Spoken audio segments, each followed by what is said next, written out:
After months of toying with the idea of running for president on the Reform Party ticket, the billionaire real estate developer has finally made a decision. I sat down with Donald Trump and asked him what he's going to do. I've made my decision. I'm not going to be running. The party is, as you know, self-destructing. Jesse has left, and that's a problem. And so I will not be running.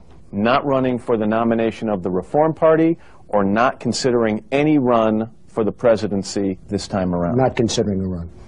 Nothing could change your mind with that? No, no, totally not.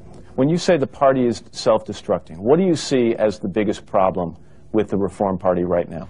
Well, you've got David Duke just joined, a bigot, a racist, a problem. I mean, this is not exactly the people you want in your party.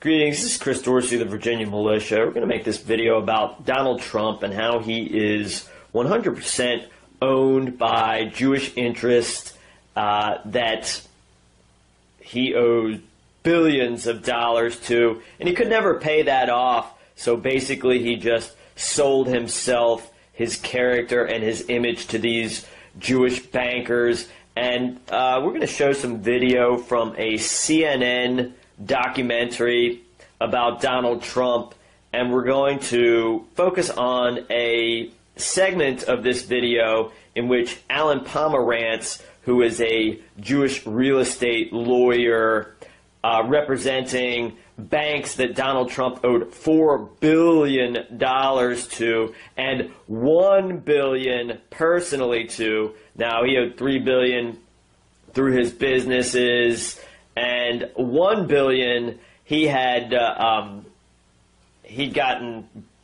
borrowed using himself as the collateral. So we'll see how Pomerantz and the other Zionist Jews who run the New York real estate and also international banking, television, entertainment, and all basically owned Donald Trump. So we're going to comment on this, and we're going to hear the words directly from this Alan Pomerantz guy. And here's Julia Borgia interviewing him. Most other prudent real estate people, he had extended himself to the Trump shuttle, to a yacht, to a helicopter, and to a lot of things which weren't generating any cash flow. He had to support his lifestyle. So he was in trouble. He was in trouble. Who was he in trouble with? These Jew bankers. And that's why he's 100% compromised, besides the fact that he's a child molester and got caught raping underage girls with Jeffrey Epstein. So they're talking about how Donald Trump was personally responsible. The leverage shifted dramatically over to the banks, because it was no longer an issue of a bank and a piece of real estate. It was a bank in Donald Trump's actual survival. Trump owed money all over town to 72 banks in all. Lots of Jews there. As a group. How close was he to going personally? Listen to this. Very. Do you think you were going to go Very. Well, I didn't like thinking about it, but there was always that possibility. You owe billions and billions of dollars, and you have the more dangerous personal guarantee at $975 million. And you can have wonderful assets and all, but the economy was a disaster. Real estate was in particular a disaster, and I certainly was in deep trouble. Trump makes the point in deep trouble with the Jews. Personally bankrupt. But there's a reason why the banks decided to keep Trump whole. We made the decision that he would be worth more alive to us than dead. Dead meaning in bankruptcy. We don't want him to be in bankruptcy. We want him out in the world selling these assets for us. So you wanted him alive because he was a salesman and could best sell his own properties. Okay, so there you go. You have it all wrapped up. The Jews, they own Donald Trump.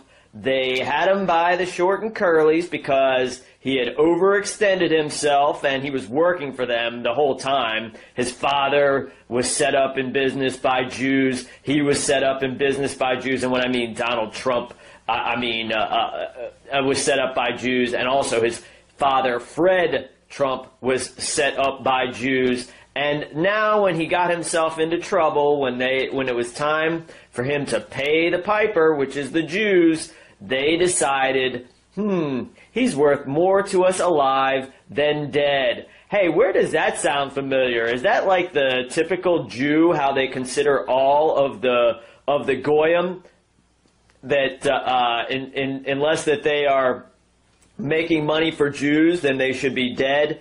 But Donald Trump makes plenty of money for Jews. He's pushing forward this Jew agenda, and there you have it all wrapped up. This is Chris Dorsey, the Virginia Militia. Peace and God bless.